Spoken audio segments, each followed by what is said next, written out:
You're listening to the Vint Wine Podcast, where you'll hear interviews and stories from around the wine world. From writers and critics to winemakers and sommeliers, we'll explore the people and businesses who are instrumental in shaping wine culture. Enjoy the show. Hey everyone, welcome back to another episode of the Vint Wine Podcast, a production of the Vint Marketplace, your source for the top wines and spirits in the world at vintmarketplace.com. As always, I'm joined in studio by Billy Galanko. How you doing, Billy? Doing well. Excited to bounce back. I've been a little under the weather the past week and a half, so I haven't gotten to taste as much wine, but back and better than ever today.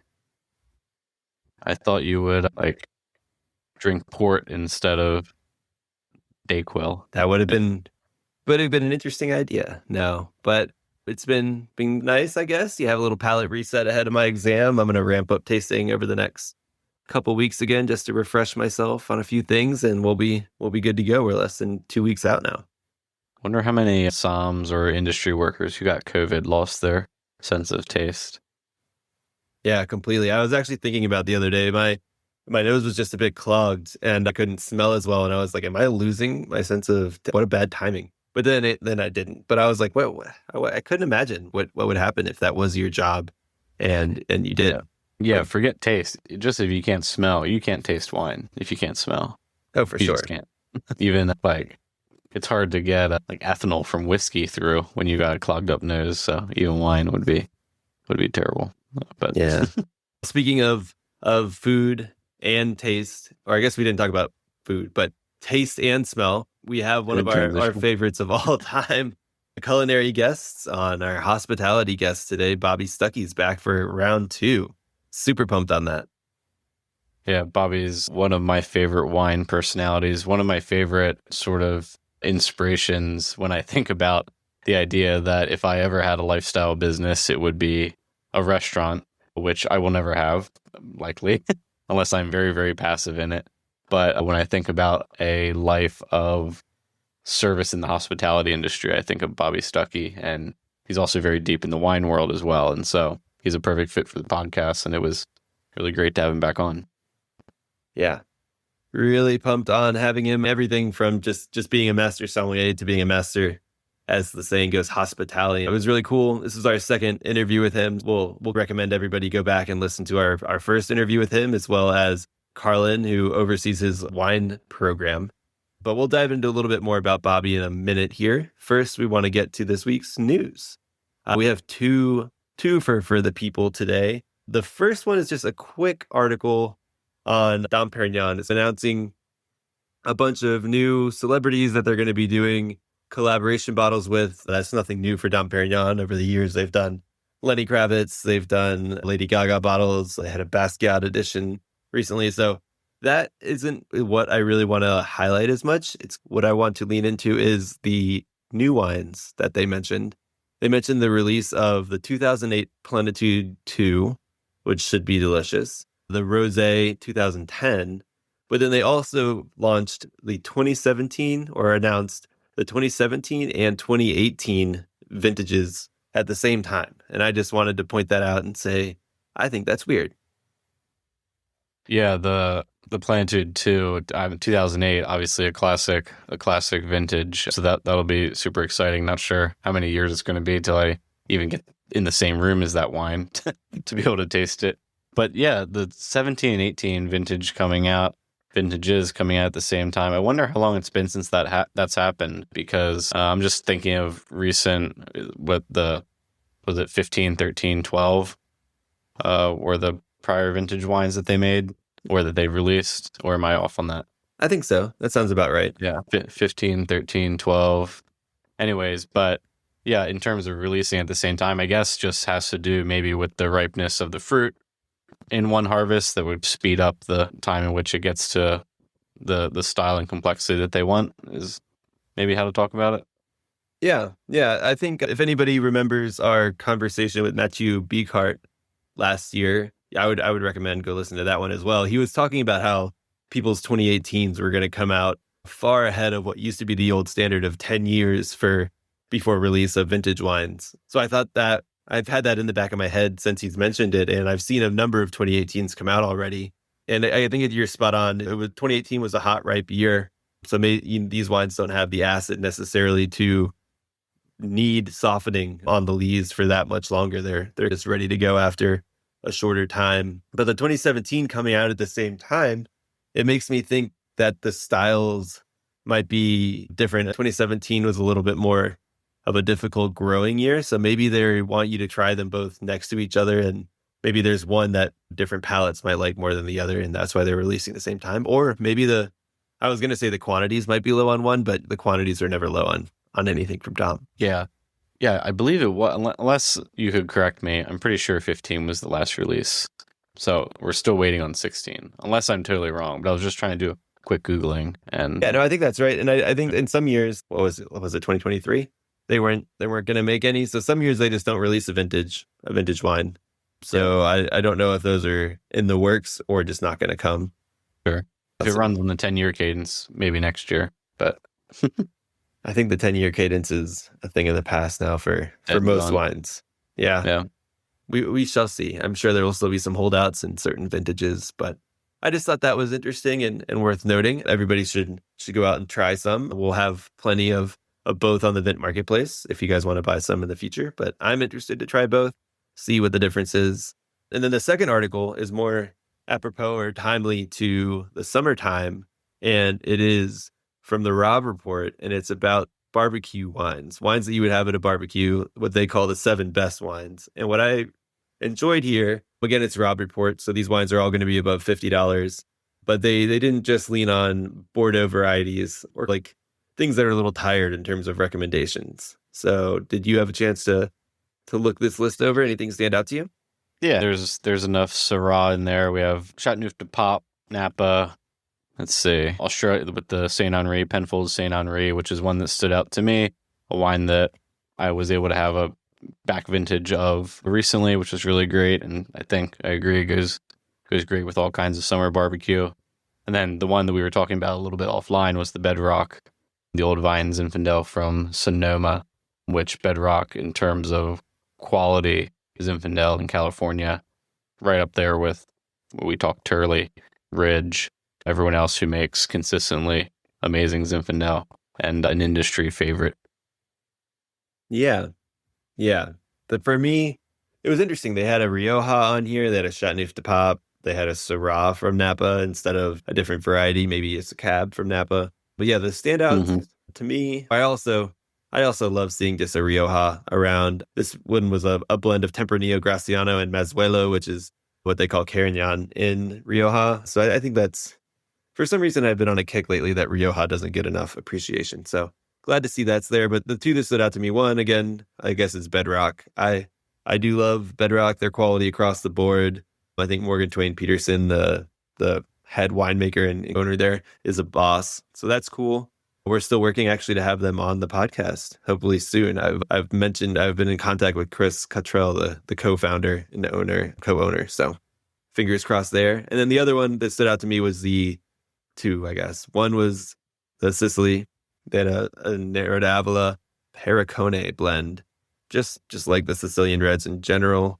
And then last but not least, the Plavatsmali. I think this is the reason that I picked this article in the first place is it's a Croatian wine from Corta Katarina, Plavatsmali 2016.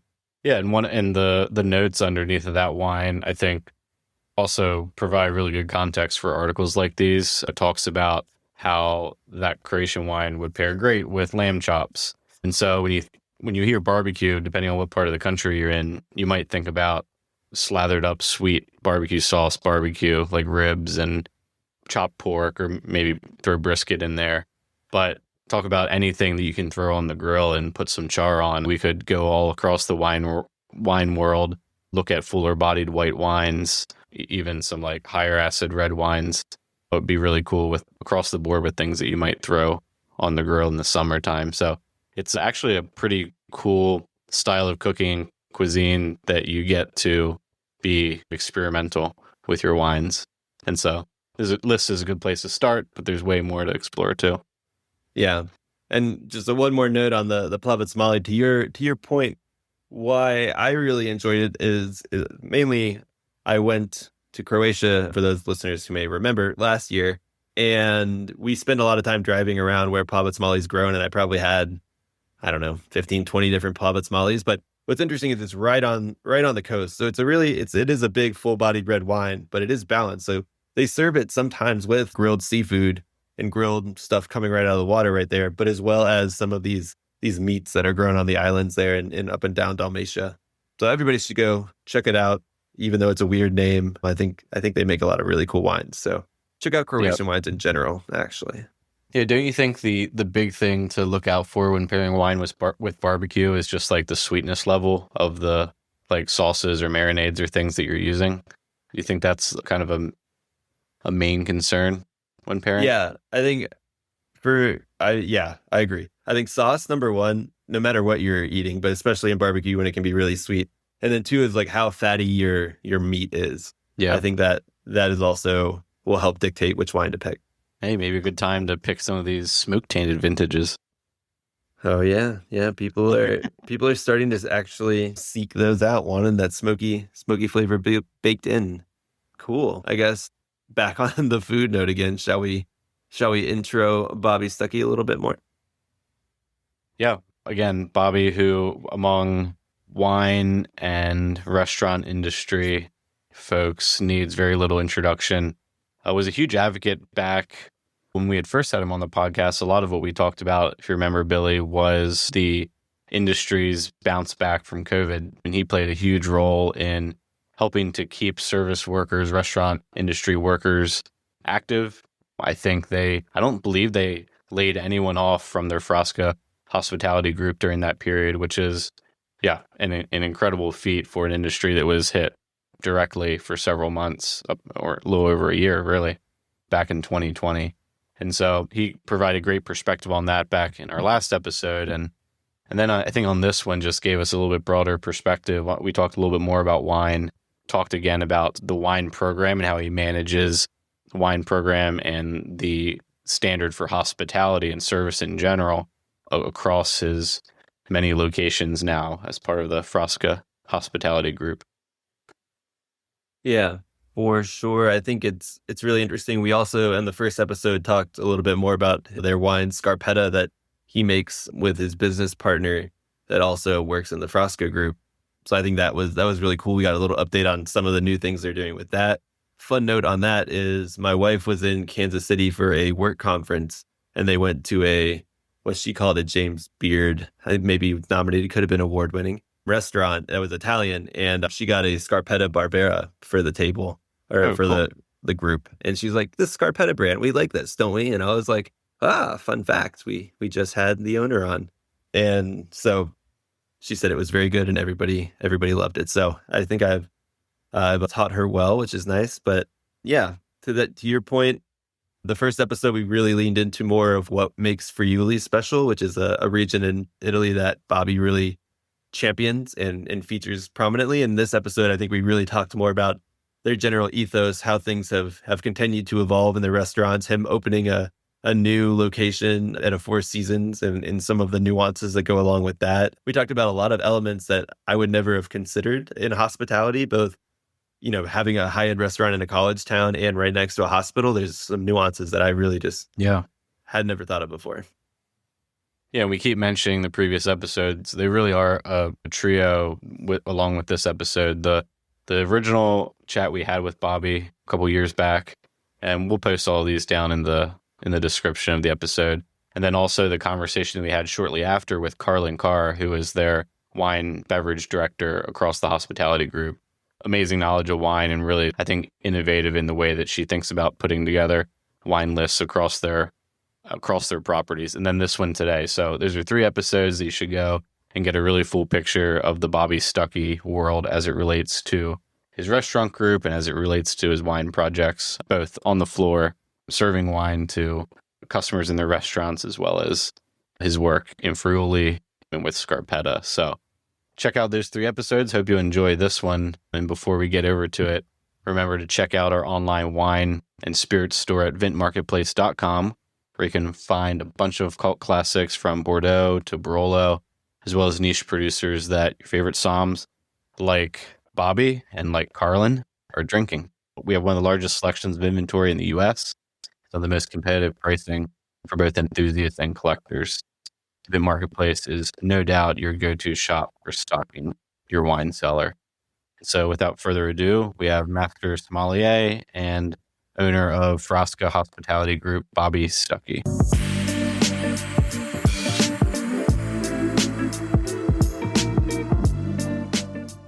Hey, Bobby, it's great to have you back on the podcast. Thank you for having me, guys. Hope everyone's good. Yeah. We touched base back in 2020, in the summer of 2023. And even though at that point we were basically 3 years out from the whole COVID debacle, that was still very much on everyone's mind, especially in the hospitality, and like wondering how things were going to shape up. And we had a great conversation about that, I remember, and just hospitality as a career, which is certainly a way that you could define your trajectory so far. Maybe you could give our listeners who aren't as familiar with your work and what you've done and where you've been so far, just a short snippet on how you got into wine, into service, MS, those kinds of things. Sure. So quite frankly, I started bussing tables in August of 1983. I was a dyslexic punk rock kid who was I got kicked out of Jesuit school. My father was a very positive, and mom were both very positive in the face of a very unacademic child. And they had an idea. And the idea was, Bobby, why don't you go bus tables? They had 3 rules. They're like, you can be as punk rock as you want. This is really tough. You just got kicked out of Jesuit school. Why don't you get a job? So I got a job busting tables. They go, then you can run cross country because you're not going to get cut from the cross country team. And the third rule was, okay, now that you're promoted to a public school kid, you just have to have a GPA to get into some college. The ship has sailed of you going to any Ivy League or any competitive academics. So those are the 3 things. Can you do that? Started bussing tables, still bussing tables. Ran cross country, still running. And I was able to barely squeak into university. I went to Northern Arizona University in Flagstaff, and it was a great experience. So that experiment worked. And it really worked for me in the hospitality sense, because when I say this, and I think anybody working in this industry has to realize the industry is so beautiful, so many great things. It takes everybody. But I remember if I started busting tables in 83, maybe it was 85 or something like that, being able to be busy on either expediting or bussing tables and getting positive reinforcement. And so that was like the first time I got positive reinforcement outside of my family, right? Because I had never had it in school academically. And it was like, wow, I can do this. And it really meant a lot to me. And then it was like a snowball of positivity. You work hard in restaurants, you get positive reinforcement. Well, and then as you went through that, I went to school in Flagstaff, Arizona, worked in a variety of restaurants, and I started at the end of my career working at a place called Bricks, and this is in the early 90s. And they had for Flagstaff, Arizona in 1992, a really progressive wine program. And they had a guy who was in charge of buying the wine and educating the wait staff. He was the wine bar, the sommelier. And I really loved seeing that if I worked hard at wine, it made taking care of guests better. And he had sitting on the bar one day or with his paperwork in an envelope for the quartermaster sommelier. This is probably 1992. And I was like, oh, I want to try that. And back then they only had it, I think, in San Francisco, Chicago, and New York. And so for the next couple of years later, I studied until 1994. I went and took that intro exam. And I can honestly say that was really great for me. This is in the early 90s. You think about how much incredible media is on food and beverage now. You got Mind of the Chef, you've got Chef's Table, all this great, really viscerally beautiful food and beverage television that has populated pop culture. We didn't have that back then. The restaurant industry was squarely a blue-collar job, and I fit squarely in that. But I realized that quartermaster sommelier path was a really great way for me to continue. And it's been great. When you mentioned that when you first really started listening to the somm at the restaurant telling you about wine, it made you think, hey, knowing wine makes it easier. You said it makes it easier to take care of the guests. Was that in those early days? What was the driving factor for you to continue learning, to do a good job, as it were? Was it, hey, I want to make people's experience great? Was it falling in love with the art of navigating the dining room? What was the sort of underlying skill that you were really excited about cultivating at the early stage? I think all of it. Yeah. I think all of it. I think, first of all, I think of a woman chef I worked for in the 80s in high school named Krista Robertson. She became Krista Kaufman, then became Krista Robinson again. And her ex-husband, Tom Kaufman. I worked for them when they used to work. They worked for a woman entrepreneur named Carol Steele. So if you think about my upbringing in the mid 80s, there weren't a lot of women entrepreneurs in restaurants with a woman executive chef. I think that was really good for me. But what I loved about it was Krista and Tom were geeks about the restaurant culture. And I just loved all of it. I loved knowing that this is a craft. And if you work harder each day, it gets better. And I still believe that. There is no prodigies in restaurants. You can only be a prodigy in a few disciplines. One's mathematics, music, art, and chess. Now, you can be great at all those things through hard work, but those are also disciplines that you might just have an ear or a mind for. Mathematics. Just clicks. Yeah. Restaurants aren't that way. You have to have multiple reps. You need to embrace the journey. This isn't going to happen overnight. And that's A-okay. It's like being a great bricklayer. Just lay those bricks. You can build a masterpiece. So on that note, I think we touched on this a little bit last time. How do you see the role of, I guess this is two parts, the role of sommeliers nowadays in restaurants, and knowing that you need to work and spend time to really get to know wine and the restaurant culture, and knowing that people are coming in and out of the restaurant industry and maybe not staying as long these days? Okay, so the question is, I want to do those two parts. Yeah, sorry. One, I guess how to get to where you need to be. I think the first thing to do is just realize it's not going to happen overnight. And that's really hard.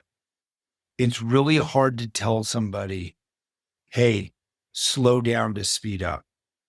Slow down. Don't worry about it. Work really hard at this. Look, we're a society who wants immediacy. We have truncated MBA programs so you can get one quicker, all those things. And that's great. It's really hard to do that in wine. You just need to have those reps, multiple reps. So go find a restaurant group or a couple restaurant groups that you can work at and spend the time. So, hey, it's just going to take time. There is no silver bullet for that. Is that hard for people to hear? 100%. Look, Alice Waters said something 25 years ago. I was at a anniversary dinner for Shape and East, and I remember her saying something that took 7 years to be a great waiter. Okay, let's say she's exaggerating a little bit and it takes 5 years. It takes 5 years to be a great waiter. We better slow down and realize it's going to take a long time to be a great sommelier. And everyone should just cool their jets and just realize that. But it's really hard for people. They don't want to be saying, oh my God, I found this excitement of sommelierdom, but I want it immediate. And I get it, but it's just not going to happen. You got to spend some time in it and be okay with it. Cool. Then your next question was, what is going on? What do we do about people coming in and out of the industry? Happens all the time. This is not a new phenomenon. The restaurant industry, I love, because if you're new to this country, we embrace you. God forbid, if you had a mistake and have a felony, we embrace you. You can't drive a truck for a wine distribution company with a felony, but damn straight you can come bus tables with me, wait tables, have a great, fulfilling career in restaurants. So first to the country, new to the country, rehabilitated, whatever. You lost your job in the tech industry, we're there to catch you. We do all that. But there is some tough things about the restaurant industry. One of them is, and this is why people go back and forth, in and out. No matter who, you're going to have either a boyfriend, a girlfriend, partner's parent, a college roommate, your best friend, hate your industry. Look, it's a fact of life. We work at night, we work on holidays, and we work on weekends, and the hours are a little bit longer. I can't fix that. There is no restaurant adjacent sommelier thing that you get to be a sommelier, but you don't have to do those things. It just doesn't happen. Because of that, there is a lot of burnout. I just had a really great young sommelier call me that was a former employee and now works somewhere else. Walking me, this happens every couple weeks. Someone reaches out to me. What do I do? I always know, especially if they're someone locally or they work for me, I get the email, can we get an espresso together? No one wants to have an espresso with me unless they want to quit and try to find the sommelier job without working nights and weekends. That's the only time I hear that. So that's one of the things, like, this is not a new phenomenon. Maybe it's accelerated post-COVID because so many other people get to work from home. Maybe it wears on the mentalness of people in the restaurant industry or sommeliers, but this isn't new. This has always been going on. Yeah. And we're not going to change it. But what we could do is talk about it. I'm going to land the plane really quick. A friend of mine's an emergency room surgeon, and he's way into the restaurant industry, and he's way into wine. And he said something really great to me. And I didn't even know this is how it works. He can pick up extra shifts on weekends and holidays to really bankroll some money if he wants to buy a bunch of Burgundy. If he does that, his girlfriend's mom thinks he's a hero. If a sommelier says, I want to pick up extra holidays and weekends, his girlfriend's mom thinks he's an asshole. It's just, restaurant people are not treated fairly in that scope. Yeah. I think that makes a lot of sense. I think you touched on that a little bit before, but that comparison is just so stark. But I guess one of the things that I asked very poorly initially was, so all this time and effort and the lifestyle that sommeliers have to be good at it, do you think it's valued as much now by the diners and the customers to have that level of wine experience as it may have been maybe before the pandemic or earlier in the 2000s? I think if the sommelier is great and humble and a hospitalian, that's like an Hermes tie. It doesn't go out of style. And people love it. I just got a great email about one of our sommeliers, Sean, AKA Le Tigre Perez. That's what we call him. And I got a great email from a guest who's like, oh my God, Sean made our vacation. Yeah, the appreciation's there, but the sommelier, he or she, needs to be really being a great hospitality. Can you imagine? A sommelier can make someone's yearly vacation. That is really powerful. Yeah. So that's not going out of style. Now, maybe there's people that have chosen, and I will talk about this. I do think there's a niche of sommeliers right now who aren't being great at hospitality, and it really breaks my heart. Because 30 years ago, when I became a sommelier, we were getting out of the old school, rude, non-hospitality sommelier. Like, we were starting to leave that. And I thought for sure that would be in the rear view mirror forever. I thought we'd all become enlightened and we would get that being a hospitalian was important. I really thought I would never be sitting here 20 plus years later having a discussion going, oh no, that insincerity, that ego-ness has slipped back into our profession, but it has. And I think for one reason, it was that so many sommeliers wanted to make the wine program their flag, their POV, point of view. And they were so into that, they weren't listening to the guests. They weren't listening to the ownership that they work for. And that's been tough. But I think hopefully they'll see the light. But I don't think great, humble, hardworking sommeliers are going to go out of style. You think that's come in a little bit with the influencer culture, though? I suppose maybe folks thinking that they can build a platform out of, which you certainly can build a platform out of career as a sommelier, in some way taking on that role, or maybe it's even just a side gig, puts the focus back on you, the sommelier, the wine expert, the whoever it is, and not on the art and craft and the customer or the diner. Yeah. You've got a recipe for, look, I'm not anti-social media. Yeah. I think social media, if done in the right dose, can be very fulfilling. Yeah. It can be very toxic if you look at your phone in the wrong way. It also can be, and that's an interesting point, is that people think that's their way to build their career. Yeah. I don't know. When they say Bobby's on podcasts and Bobby like had a Netflix or whatever, but it's like how many years before people think they can just jump in and, I'm a wine expert now. I'm going to start making content and filming during work. And people ask all the time, how do you build your brand? I go, first of all, I've never tried to build my brand. I became a sommelier and came through the ranks and even opened Frasca before there was social media. Yeah. So Frasca as a company is pre-social media. Do we use social media now? Of course we do. We're not Luddites.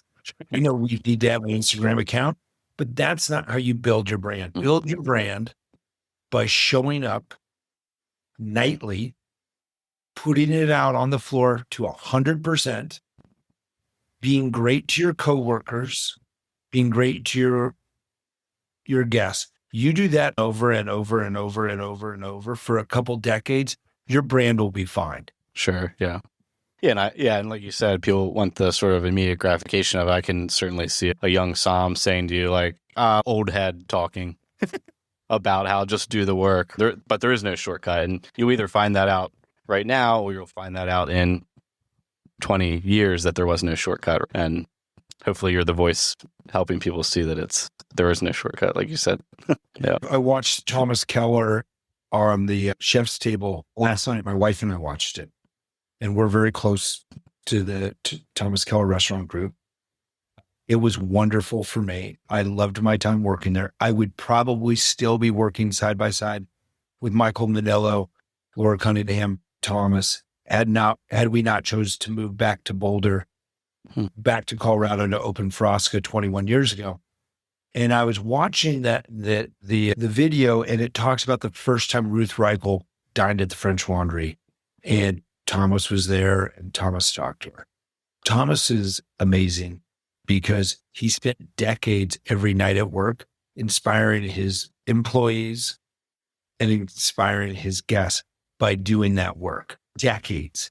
And I just think that people miss the boat. The more you're at work, the more guests snowball into your stratosphere, the more employees. I don't think about how many employees. You don't know the employee that's a glass polisher that's going to go on to be the next Danny Meyer. And as they grow, I just think about Frasca, the people who've come out of there. Audrey Frick writes for Jeb Dunnick. Grant Reynolds is one of the hottest restaurateurs in New York right now. Dustin Wilson, Nate Reddy. There's so many great people that have come out of employees, and that other employees, and they're all connected. That's really important. Yeah, just semi-recently opened a new spot as part of Frasca's, the Tavernetta in Vail, correct? And I think that since 23, it's been one other, maybe two other properties. Rico and Tavernetta at the Four Seasons. Oh, at the Four Seasons. Okay, so now you have 3 Tavernetta locations? Just two. Tavernetta Four Seasons, which is in Vail. And then Australia. Got it. Awesome. Yeah. And so Does it get easier when you you have the formula down? I assume there are parts of opening a new spot that gets easier, but as your sort of sphere just grown and gotten more complicated and things just changed?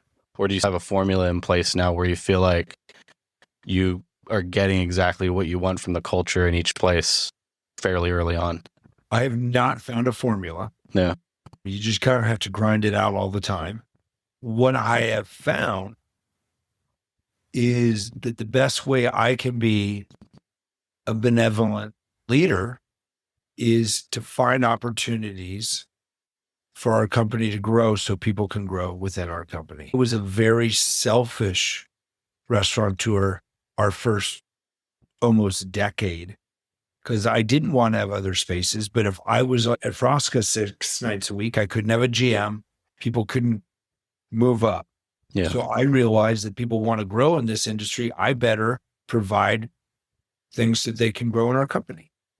So we haven't found a formula, but what we do know is that if we really pay attention to policies and SOPs and stick with them, a lot of positive things can happen.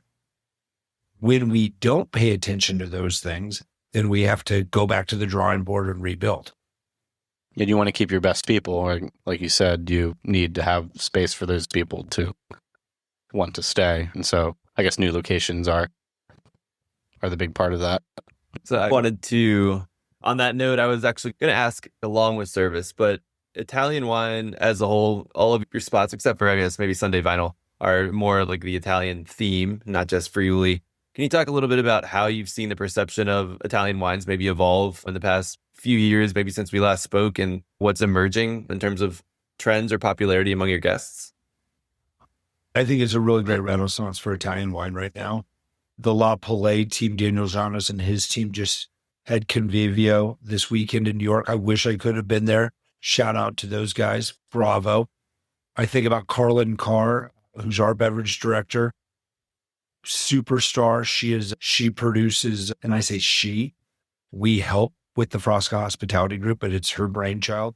She does the Festa del Chianti with the Chianti Classico Consortium. There's so much good stuff. I think when you have a combination, a lot of U.S. wine drinkers love going on vacation to and that helps the snowball. I just think each year people become more comfortable with it. I was working at Ostria Alberico Friday night, and I was helping out do some wine service with Evan, our lead sommelier there. And a great quote from a guest was, "We've been to Rada on vacation. We want to drink some Chianti Classic." Those things really help. And that's just happening more every day.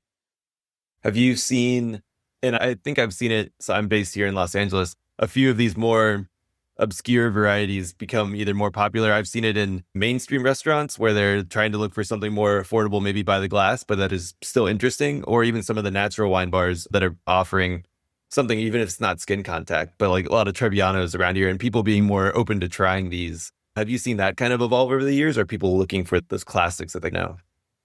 I think both. I think we go in waves, and what people, there's a big moment right now where everyone's, I only want to drink indigenous varieties. And I'm like, that's short-sighted. Because then you really don't understand the culture of Italian wine.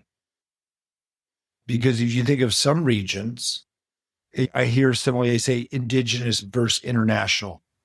I think that's a no-no, and that's not well read. I think it should be indigenous or historical. Because you have some parts of Italy where, let's say, the varietal Sauvignon Blanc or Chardonnay has been there since Napoleon for a few hundred years. Are we saying that those families that have 100-year-old Chardonnay vines or 75-year-old Merlot vines should rip them up because someone in Brooklyn or LA says only indigenous? No, that's pretty short-sighted. We should really understand there's some historical things. And what I like is, because I am on one of my dining room floors 5 nights a week, is letting people find their own discoveries, but not pushing people into only one thing. And I think Italy offers a lot of great historical context. Wine grapes have been moving around for thousands of years. We can't just put a timestamp and go, okay, it's just indigenous now. Yeah, and here even stateside, I mean, there are wineries in Virginia making really excellent Italian varieties. In California. Nebbiolo there. Nebbiolo, yeah. Great Exactly. Nebbiolo in Virginia. I sat with that with Shelley Lindgren years ago. It was all enlightening. Yeah, the folks at Barbersville outside of Charlottesville have excellent Nebbiolo. And obviously the Bordeaux varieties are, I'm trying to say that when you bring varieties that you have to have that expression of Nebbiolo, I think, and it's going to become even more important to have different expressions of all kinds of great varieties here in the U.S. because there's only so much we're going to be able to do, say, in California with Cabernet Sauvignon over the next 30 years. And there's so many producers making a name for themselves with varieties that maybe you wouldn't think of in some of those regions, producers that we've talked to on the podcast who are experimenting with all kinds of really cool stuff that, you can't put I think you said timestamp on, hey, if you're living here in this time, you have to be using XYZ varieties and it has to be indigenous.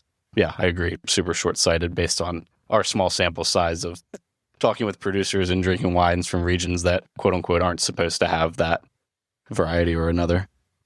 100%. Yeah, I think that was actually one of my favorite things from our first conversation when you were talking about Friuli and people like saying they knew Friuli, but then they didn't drink some of the Sauvignon Blanc or the Merlot. And we've also had a few people on representing like Franciacorta, for example, and they're making some amazing, it's not super old, it's been 30, 40 years now of the DOC, Chardonnay and Pinot Noir as well, going into their wines. Think about sparkling wine in Italy. Holy moly. There's great sparkling wine being made in Tuscany, in Franciacorta. There's a lot in Piemonte. Piemonte, yeah. Golly. It's good stuff. And look, of course, the Italians are doing it right. They drink more sparkling wine than anybody. So they know what they're doing. Great. So have you, there was a really big global, or not global, but large demand, at least in the US, for sparkling for a while. How have your programs changed? I know you guys actually did a great job in Carlin too of buying wine and actually laying it down and not necessarily trying to actually build a cellar. How has that evolved, or have you guys continued as you've been? We've continued, and that's something that we really like doing, and it's an asset allocation, and every once in a while we put something back on the cellar or any number of things. Do you cap the opportunity of your wine program if you're not trying to do that in some shape or fashion? Or is that too rigid and be like, oh, there's not one way? Everyone has a different economic story that they need to be in. Yeah, Sure. I'm going to pass judgment on a restaurant that has a really small, curated inventory and they're turning it over a lot and they're not saving any. Everyone has a different economic story. Running restaurants are so much harder now than they used to be. We've got to give people space to figure out their own path on how they're going to make it work. Yeah. So you said no new or no formula for opening new locations. And with Tavernetta, the new location in Vail, do you go down there maybe for the first X amount of months and you're hands-on, very hands-on? Or the idea, as you said, about promoting people up into the company to send them out with your culture and be a little bit more hands-off? And how does that look for the wine programs there? Carlin very involved, or Carlin very involved. Very involved. Really, we have a director team. Okay. So we have a director level, culinary director, Carlin beverage director, Peter, my business partner, Hoagland, myself, Aaron Palmer, HR. So like when we opened Tavernetta Vail we opened that with the Four Seasons. It's a partnership. Okay. So I was up there a lot through the training, opening. And then what we do for me, and this is me, I try to be in each restaurant one night a week. Now, so we have 5 restaurants in the Front Range. Jody, who writes my schedule, she will, let's just say, have Wednesday, Bobby, you're at Osteria Alberico. I'm just going off my head. Yeah. Thursday, you're going to be at Pizzeria Alberico. Friday, you're going to be at Tavernetta Denver. Saturday, Frosca, blah, blah, blah. And then maybe every 5 or 6 weeks, I go up to Tavernetta Vale and spend 4 to 5 nights. This is our first year doing it, but I think that might be the best way because people have nights off like managers. You want to have FaceTime with all the managers. So if you're there 4 days, you're going to catch everybody. And that's something I came up with as the year went this year. Have you run into anything being a partnership? Has there been any give and take that maybe you've had to compromise on something or take on some Four Seasons protocol that's been interesting? Oh, I think anytime you take two very strong hospitality cultures and marry them, yeah, you're going to have compromise, but that's okay. They're brilliant company and we learn a lot from them and I hopefully think they learn a little bit from us. But look, we have to always be compromising all the time, even if it's not with another company. You have to be listening, looking. Look how much the workforce has changed in 20 years of Frosca being open and generational shifts. I think one thing about hospitality is it's not just about the guests.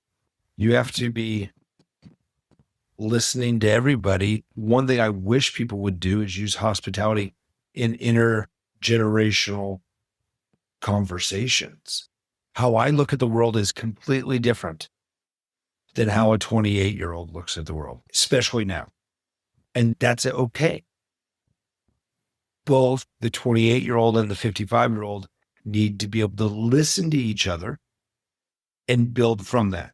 When I was a 28-year-old at the Little No, I never had nicknames for generations. We didn't call boomers. I didn't even know what a generation was. And now we're fractionalized in that.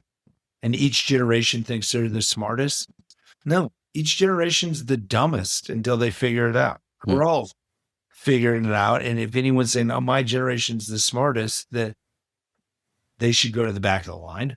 And we should be listening to both all the time. So you got to have compromise all over the place.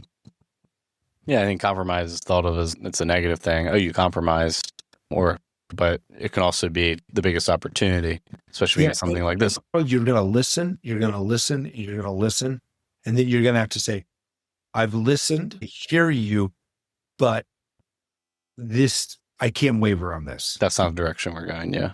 Yeah, that's not where the company is. The company is made up of 250 employees, not 6 that want one thing or whatever that may be. And there's nothing that's not non-hospitable. It's trying to look at the whole landscape and look what's going on socioeconomically, all these things. Yeah. One question that's a little in the weeds, maybe.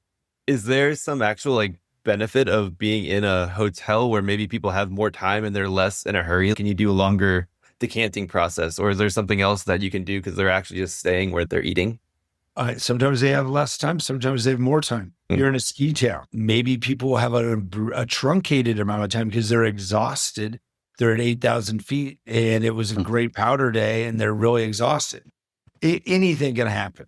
I think there's no cookie cutter night of service.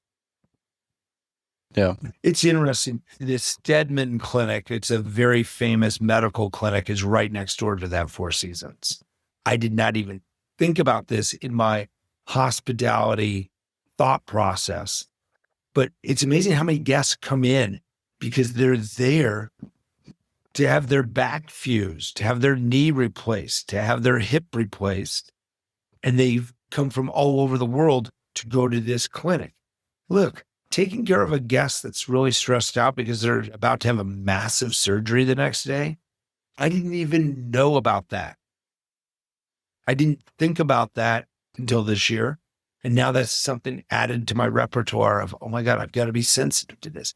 They might have something else going on. Yeah, I was thinking about that early on. It's easy for people to say, yeah, you learn something every day, or you always see something new all the time. But you really do, even after even a skill set that you described as having to just come there night after night and refine it and do the same things over and over again and refine it. But you still see things that didn't even cross your radar, Didn't even 5 years cross before. my radar. Yeah. I think there's someone like every night at Tabernacle Vale Four Seasons that is either a family member or they themselves is up there for a massive surgery at Stedman. Wow. Yeah. I mean, that was new to me. A really unique context. Yeah. You're moving, so you're going from property or location to location. Your role as sommelier at Frasca versus leading the restaurant group in general. Obviously, that has had to change over the years, and as you add more properties, it changes. Have you found yourself really enjoying the business side as the years move on, or does your heart still firmly in, hey, I wish that I could just almost totally put some of the CEO hat off and just be on the floor? Or do you find I'm just better at it? Yeah. I need to lean on Lachlan and Peter and my director team so much. Sure. In that, I don't have a title on my business card, but I guess if you looked at an org chart, I would be the CEO or something like that. Yeah. I am much more comfortable doing service. Yeah. Now, saying that, being dyslexic, once you have 6 restaurants, that's a lot of table numbers and position numbers to memorize. I have to look at that stupid grid every night when I walk on the floor. And I'm sure every one of my employees is like, what is wrong with Bobby? Doesn't he know table Doesn't remember. one, position 1? Yeah. I wish they gave me some empathy on that one, because that is the tough thing. Do you know when to fully delegate some of that stuff? Do you have a plan for that in terms of maybe the just high level restaurant group things? Or is that just not a part of your sort of philosophy of how you want to build the company? How do you think about that, if you're willing to share? What do you mean? What do I choose to delegate? So, yeah, you said that you're better at strictly service and the business stuff. You have to lean on a number of different people. Obviously, there are still things that you're very involved with on the corporate, on the business side. Do you have a plan to ever fully delegate that role that you hold? Or do you always plan to have a blend? I think I'll have a blend. Sergey, the GM at Frasca, lets me know every Saturday, and I don't have the number memorized, but my wife says I can work until I'm 70, but at 70, I have to give up my Saturday nights and she gets them. At 70. Okay. 70. So I think I got to ask Sergey. I can text him. I think I have 650 left or something like that. He tracks it for you. Well, and then he's like, remember, you only have so many left. Don't blow it. They can probably get her to 72. Probably. But I think I will, as long as I can, be in that blended piece. Yeah. Because the more times things as a leader, the more you can put that in your memory. And when something crazy happens, you will be able to help the younger managers see through things. I think that makes sense. And I also think now that you're coming full circle, having to remember where tables are, you're actually almost putting yourself back in the shoes of people who are just starting. So that's helping you almost empathize more. It was funny. I was running food Saturday at Frasca, and we had a new hire, and I was running food, and I think she was staring at me going, what is wrong with this guy? I am so slow and deliberate of picking up the plates, thumbs up to do it my way. But I'm listening to the expediter call the ticket, table 19, position 4 and 1, blah, blah, blah. And I'm like, I just take my time. I hadn't been on that floor for 5 nights. So I had to, this week though, they had me at Frasca a lot this week because it's graduation. So I'm up here a lot. By Saturday, I have all those position numbers redialed in. Are you guys getting a bunch of, there's a sparkling occasion? Are people coming in and just popping bottles for that? Or are they trying to pander to the children who are graduating? I think you see it all. Every table's a different experience for graduation. We've now witnessed to be our 21st, right? Our 20th graduation week for Frasca. I think there's a lot. This is a really big week for the staff Every table is going to be different. You could have a table where it's a 4-top, mom and dad, son or daughter, and their best friend or sister, and everything's perfect. But you might have a table where the parents have been divorced for a long time.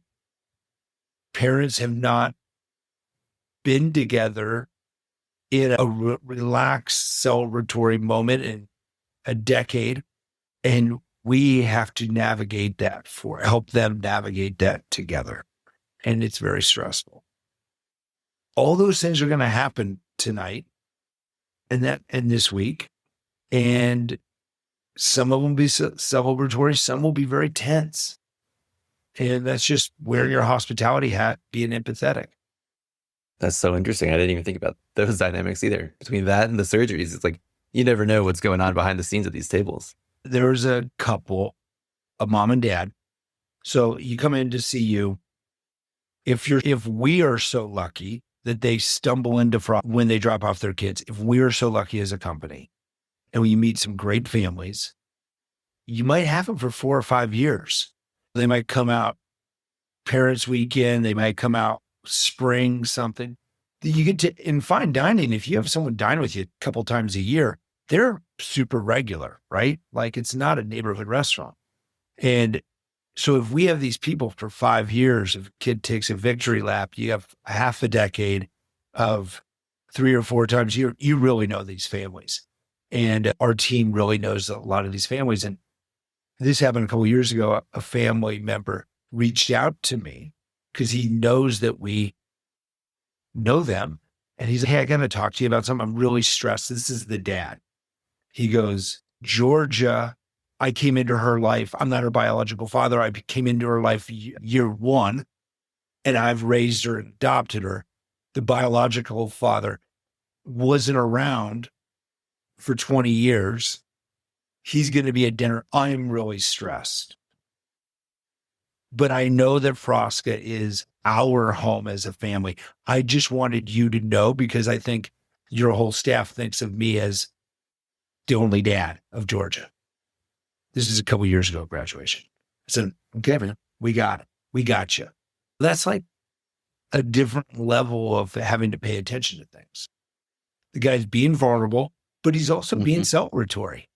He's really proud. He's done a great job as being a dad. And he aced that dinner. Like, I can't imagine what you guys, or I can't imagine.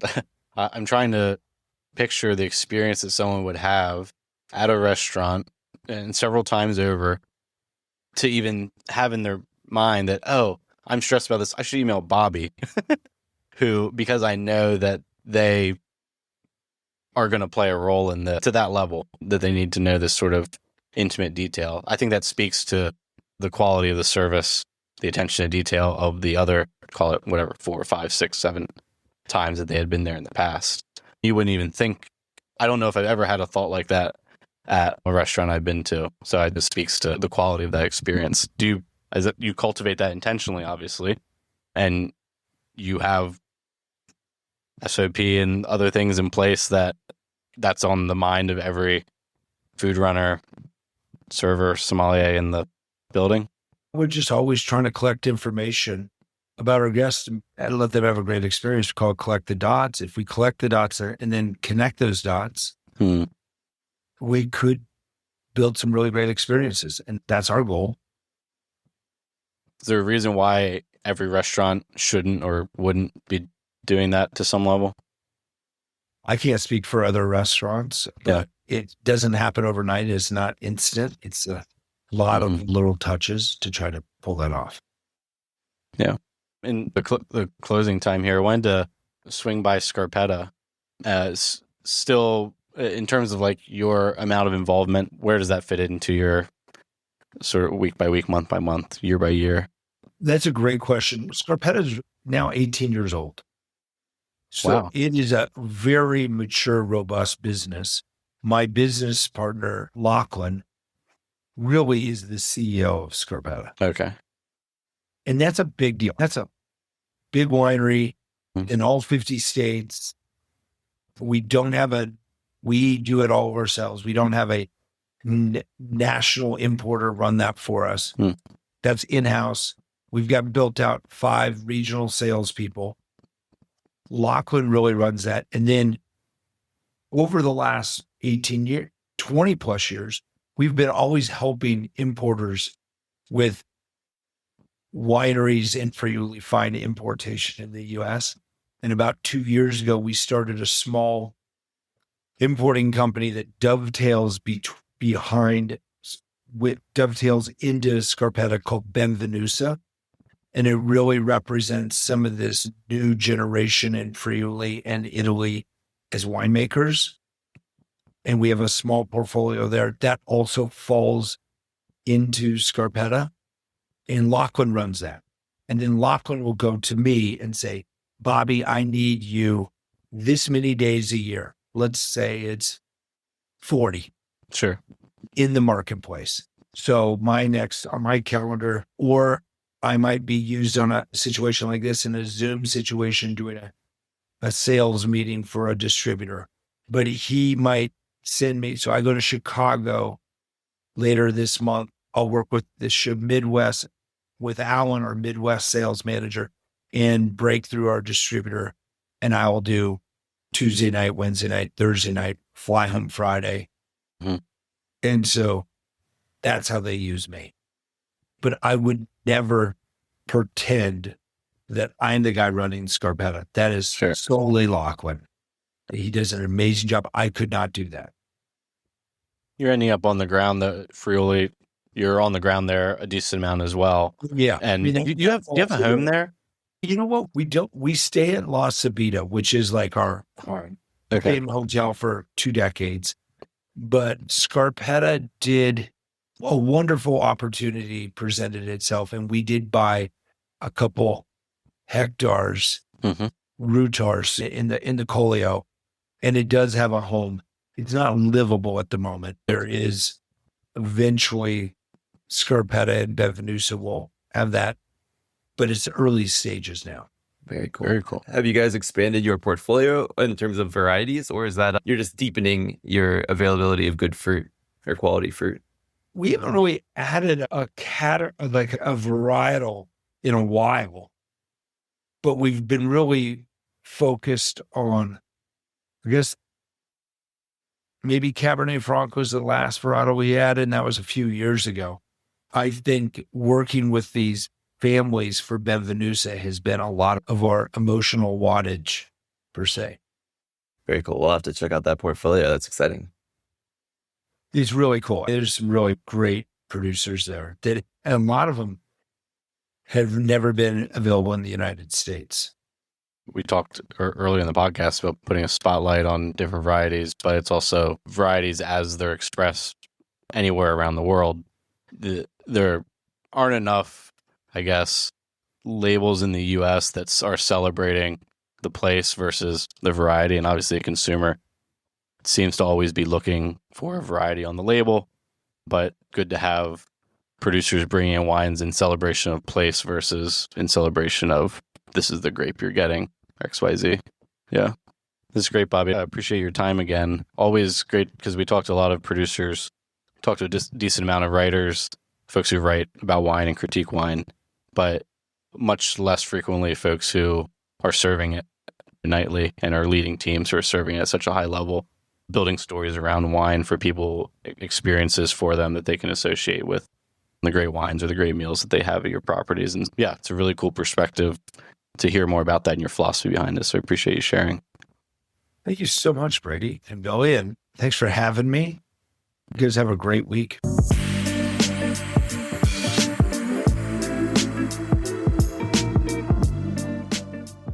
All right, that was our interview with Bobby Stuckey. I hope everybody learned a little bit more about hospitality, and we'll go seek out some of Scarpetta's wines. That is our episode for this week. We do have an exciting 5 questions with a winemaker coming out Friday, so stay tuned for that. And then we'll be back with another full episode next week. Cheers.